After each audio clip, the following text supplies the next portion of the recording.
जैसी रूप लाल हित हाथ बिकानी। बस जो ही ये भाव आएगा ते ही आपका जीवन प्रियालाल के योग्य हो जाएगा, क्योंकि उनकी संगति मात्र से आपके सारे अहंकारों का नाश हो जाएगा। और जब अहंकार नाश का प्रोसेस शुरू होता है तो उपासक झेल नहीं पाता। क्यों?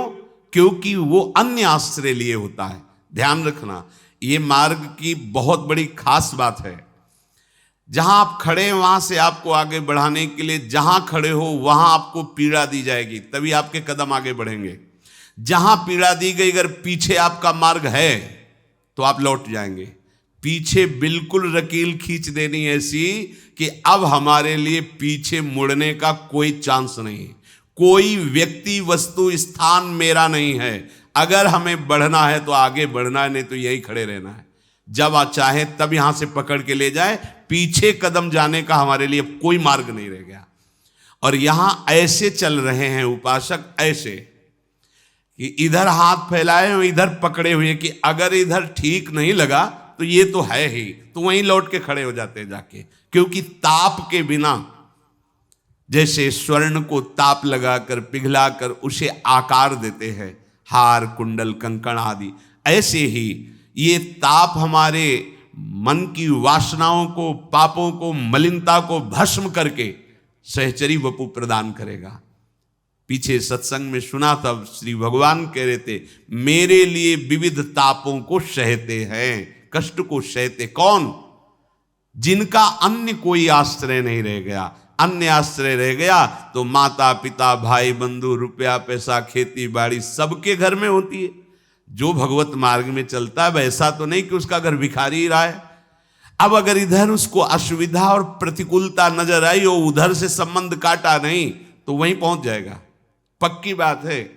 इसलिए तिनकी संगति रहने का तात्पर्य है, पहले जिनकी संगति में रहे उनसे पूरा संबंध कट, और ऐसा संबंध कि अपने हृदय की दुख की बात हमको किसी से नहीं कहनी।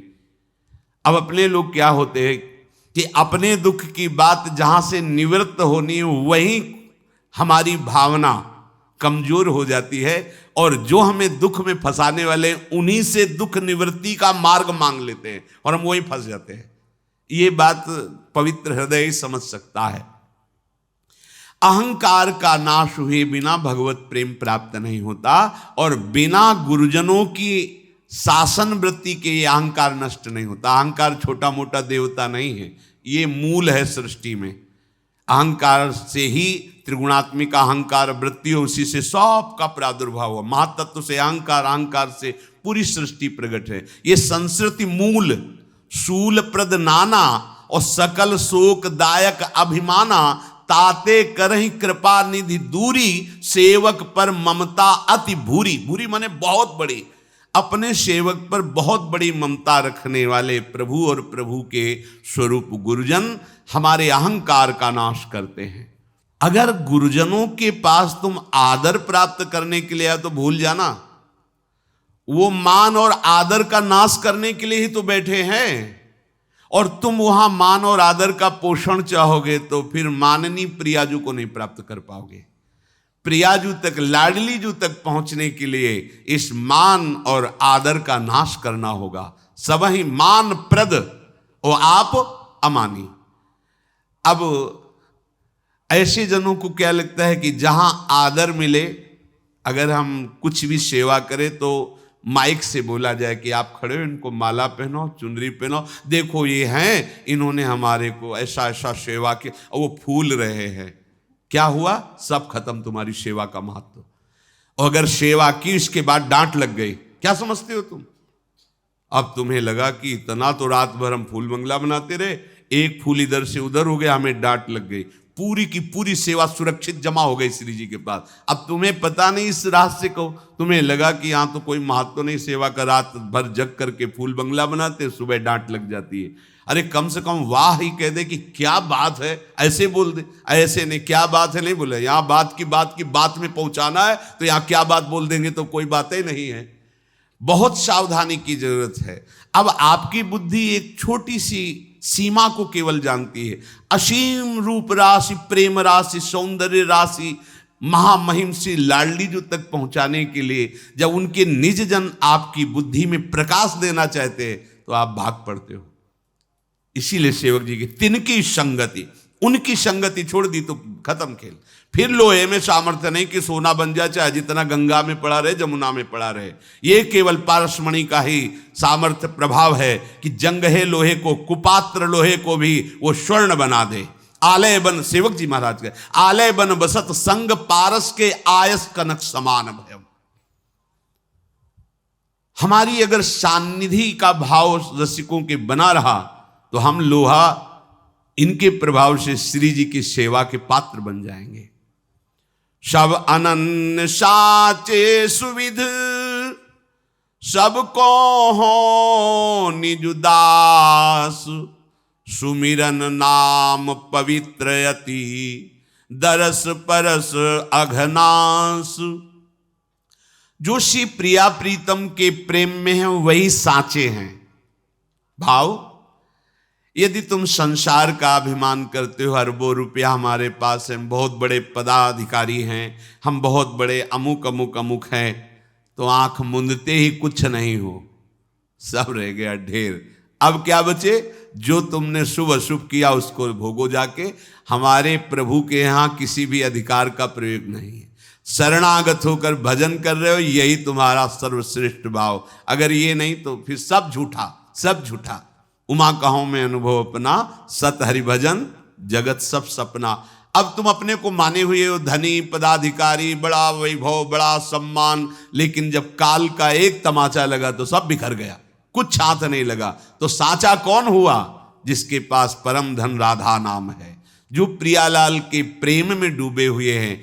तो सब अनन्य साचे सुविद, जितने अनन्य हैं प्रियालाल के वही साचे हैं, वही वास्तविक जीवन को अपने विधान में, मंगल विधान में, प्रेम विधान में समर्पित कर दिया है।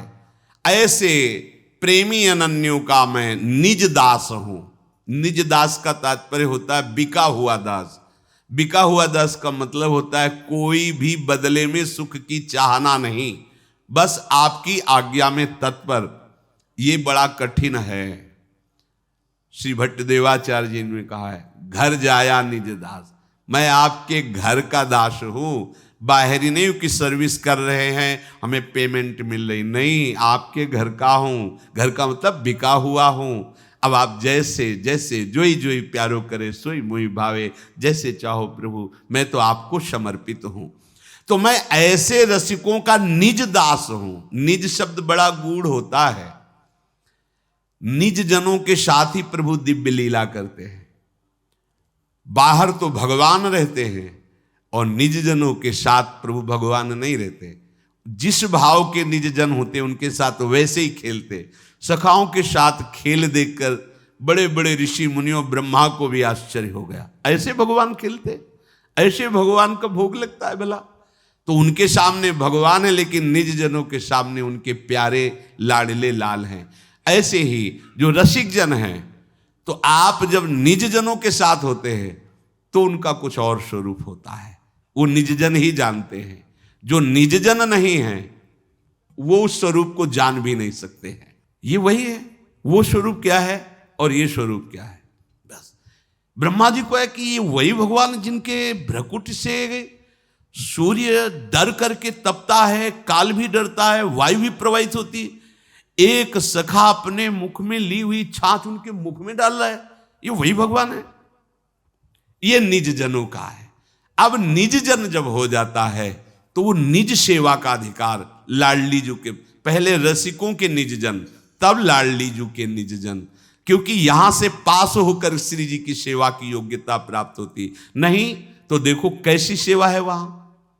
पत्रावलिम रचितुम कुचयो कपोले, जिनके ध्यान धरने की संभावना इन बड़े बड़े महापुरुषों को नहीं, वहां उनके श्रीअंग में सेवा करने का अधिकार। कितना निज अपनापन होना चाहिए। वो अपनापन रसिकों से आता है, किसी साधना से नहीं आता है।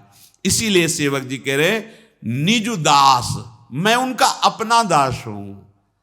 ये नहीं कि किसी लाभ के लिए मैं जुड़ा हूं, नहीं, मैं उनका बिका हुआ दास हूं। इससे जो परम लाभ मिलता है वो लाडली जी के श्री अंग की सेवा का।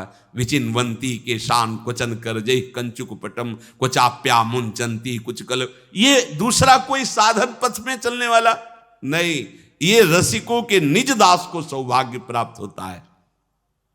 सुमिरन नाम पवित्र, ये रसिक जन इतने महामहिम है कि लाख बार हरि हरि कहे और एक बार हरिदास। नाभाग गोस्वामी जी, लाख बार हरि का सुमिरन करो, एक बार किसी रसिक का सुमिरन कर लो, बराबर हो गया। लाख बार हरि हरि और एक बार किसी हरि प्रेमी भक्त का अमुक संत नागरीदास जी अमुक, लाख बार हरि हरि के कहने का फल प्राप्त हो गया। सुमिरन नाम पवित्र, इनका नाम स्मरण करना, इनका सुमिरन अति पवित्र। पवित्र शब्द लगता है पाप नष्ट होने पर, अति पवित्र शब्द लगता है पाप प्रवृत्ति का ही नाश हो गया, उसका हृदय रसमय हो गया। दरस, इनके दर्शन से, परस, इनके स्पर्श से, अघनाश, संपूर्ण ज्ञान अविद्या मलिनता का नाश हो जाता है। विश्वास, इसमें विश्वास काम करता है। अब विश्वास नहीं तो दुर्योधन भी तो भगवान के दर्शन कर रहा है। विदुरानी जी, विश्वास, अपनापन, समर्पण, अहो भाग्य, आज मुझे भगवत प्रेमी महात्मा के दर्शन हुए, अहो, वो रोमांच हो रहा है, निष्पाप होता चला जा रहा है। हमें लगता है सब नौटंकी ही चल रही है, नौटंकी देखिए, जाकी रही भावना जैसी प्रभु मूर्ति देखी तिल तैसी। आपने जो भावना की प्रभु, एक ही प्रभु कंस के रंगमंच पर पधार रहे, और देखो भागवत में लिखा है अलग अलग भावों से दर्शन हो रहा है उन्हीं प्रभु का। साक्षात काल पधार रहा है ऐसा कंस देख रहे हैं, महाविराट बलशाली पधार रहे हैं ऐसा पहलवान देख रहे हैं, कोई देख रहा है कि ओहो करोड़ कामों को मूर्छित करने वाले लालजू पधार रहे, कोई देख रहा है कि मेरा बच्चा पधार रहा है। जो जिस भावना से वैसे ही प्रभु दिखा। इतने सुकुमार, इतने लाडले, इतने बलवान पहलवानों से कैसे लड़ेंगे, ऐसा दिखाई दे रहा है। जो जैसी भावना से देख रहा है वैसे ही प्रभु अनुभव में आ रहे हैं। हमें रसिकों की जो दर्शन वृत्ति, स्पर्श वृत्ति या शरणागत वृत्ति का लाभ मिलेगा, उसमें हमारा विश्वास काम करता है। ओह भाग्य, आज मैं पावन हो गया, भगवत प्रेमी महात्मा का संग मिला। सुमिरन नाम पवित्रति दरस परस अघनास, दरस परस अघनास बास निज संग करो दिन। अगर हमें ऐसे रसिकों का संग मिल जाए, प्रिया जो कृपा करें, रात दिन इनकी आज्ञा में हमारा व्यतीत हो, एक क्षण भी कभी हम इनकी आज्ञा से विमुख न हो। तीन मुख हरिजस सुनत श्रवण मानो न तृपित छिन। इन रसिक महापुरुषों के मुख से श्री प्रियालाल की बातें, प्रभु की बातें, हरिजस हमारी श्रवणेंद्री सुनती रहे, और नहीं, और सुनने के लिए निषेध भी है। पता नहीं कौन सा शब्द आकर हमारी श्रद्धा पे चोट पहुंचा दे। इष्ट मिले और मन मिले, मिले भजन रस रीति, तहां निसंको है मिलिए, तासों कीजे प्रीति। उनके पास बैठकर चर्चा सुननी चाहिए, जिससे हमारा इष्ट मिले, हमारी रसरीति मिले, हमारा मन मिले। नहीं तो अगर ये ऐसा नहीं तो फिर बाधा पड़ जाएगी उपासना में, पक्का बाधा पड़ जाएगी। इसीलिए श्री भगवत रसिक जी भी कहते हैं, प्रथम सुने भागवत भक्त मुख भगवत बानी। गीता जी सुननी, भागवत सुननी, पर प्रेमी रसिकों के मुख से, क्योंकि वो उस रहस्य को दर्शा सकते हैं प्रियालाल तक। सिद्धांत वर्णन है, पर उस सिद्धांत को मोड़कर निकुंज की तरफ लाना है, सिद्धांत को हमें रसमय बनाकर। तो वो जब अपने श्रीमुख से बोलेंगे तो अपने अनुभव को मिला करके बोलेंगे। तो तीनमुख हरिजस सुनत श्रवण मानो न तृपित छिन। इसका फल क्या होगा? बोले कलि अभद्र वर्णत सहस। कलयुग के सहस्त्रों अशुभ आचरण हैं जो बलात् करवा लेता है, हम चाहते नहीं पर करवा लेता है। जो रसिकों के संग में रहता है तो कलयुग के जो हजारों अभद्र आचरण हैं वो उन पर प्रभाव नहीं डाल पाएंगे, कलयुग का प्रभाव उनके ऊपर नहीं पड़ पाएगा। और जितने काम आदि दोष हैं, द्वंद्व हैं, ये सब उसके ऊपर प्रभाव नहीं डाल पाएंगे। आप देख लो, आप जितनी आज्ञा का उल्लंघन करते हो उतना ही इन दोषों का प्रभाव रहेगा। अगर आप आज्ञा पे हो तो कोई ऐसा अवसर ही नहीं है कि आपके ऊपर आक्रमण हो सके। आप बिल्कुल सुरक्षित हैं। आप असुरक्षित तभी हैं जब आप आज्ञा का उल्लंघन करते हैं, चाहे एकांत में हो चाहे सभा में हो। जब आप आज्ञा का उल्लंघन करेंगे तो आप असुरक्षित हैं, समझ लीजिए। और नहीं तो विषय सामग्री के बीच में रहो और भला तुम्हें कोई परास्त कर दे तो हमें दिखाना, बस आज्ञा पे रहना। अब आज्ञा का पालन नहीं तो फिर तो प्रचंड माया है ही। जो रसिकों के श्रीमुख से निकले हुए उपदेश को सुनते हैं और उसको अपने आचरण में उतारते हैं तो कलयुग की चाल वहां नहीं चल पाती, कामादि दोष अपना प्रभाव नहीं कर पाते। सेवक जी कहते हैं, सेवक शरण सदा रहे, सुविध साचे अनन्य सब। जो ऐसे रस रीति से प्रियालाल के प्रेमी जन हैं उनकी शरण में सदा ही रहे। अगर सेवक शरण में नहीं रहेगा तो ये कामादि दोष कलयुग के अभद्र उसको नष्ट कर देंगे। श्री सेवक जी महाराज, श्री राधा वल्लभ भजत भज, भली भली सब होई, रसिक अनन्य सजाति भजी, भली भली सब होई।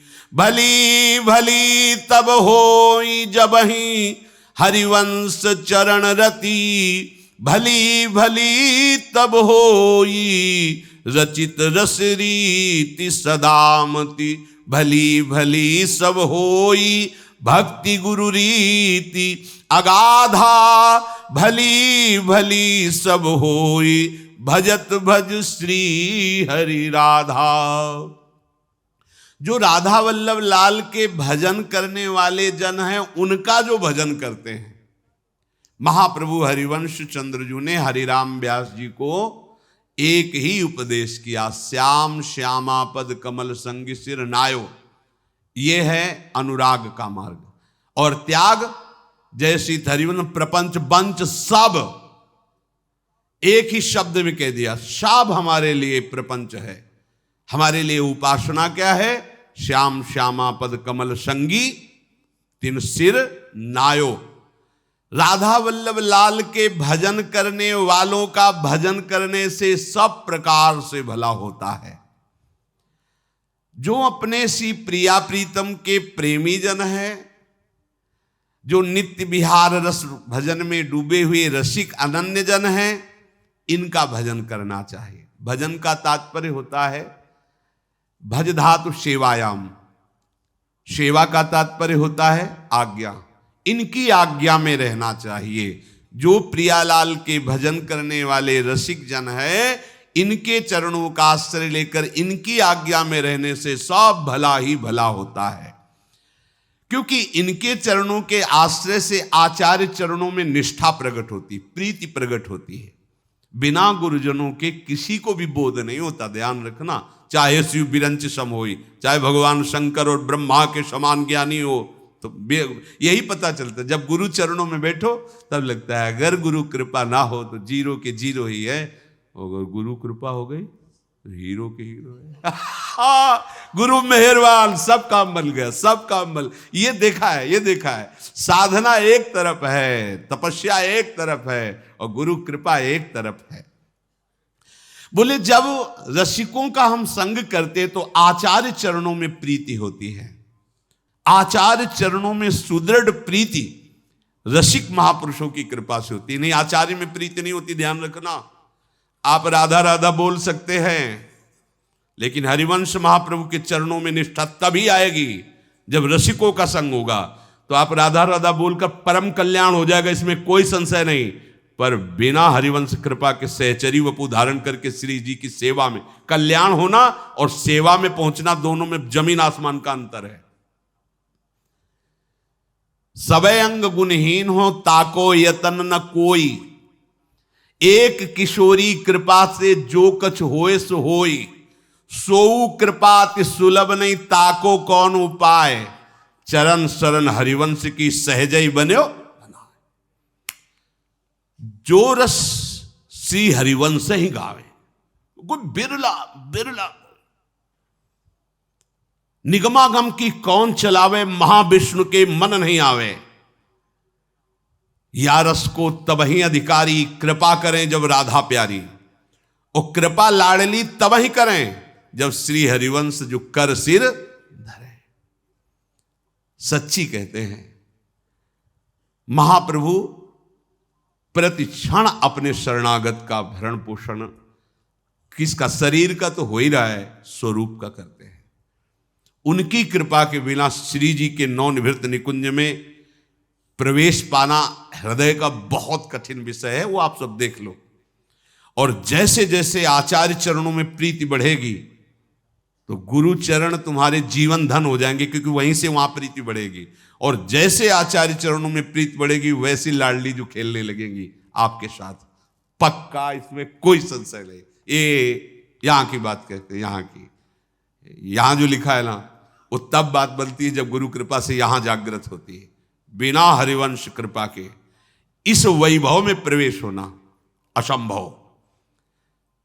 आप नाम जप करके, धाम वास करके परम मंगल को प्राप्त हो सकते हैं, पर लाडली जू के कपोलों पर पत्रावली करने का अधिकार, श्री चरणों में महावर लगाने का अधिकार, लाडली जू की ठसक में भरकर लालजू से बात करने का अधिकार, ये केवल हरिवंश प्रताप से प्राप्त होता है। अंदर से समझ लेना।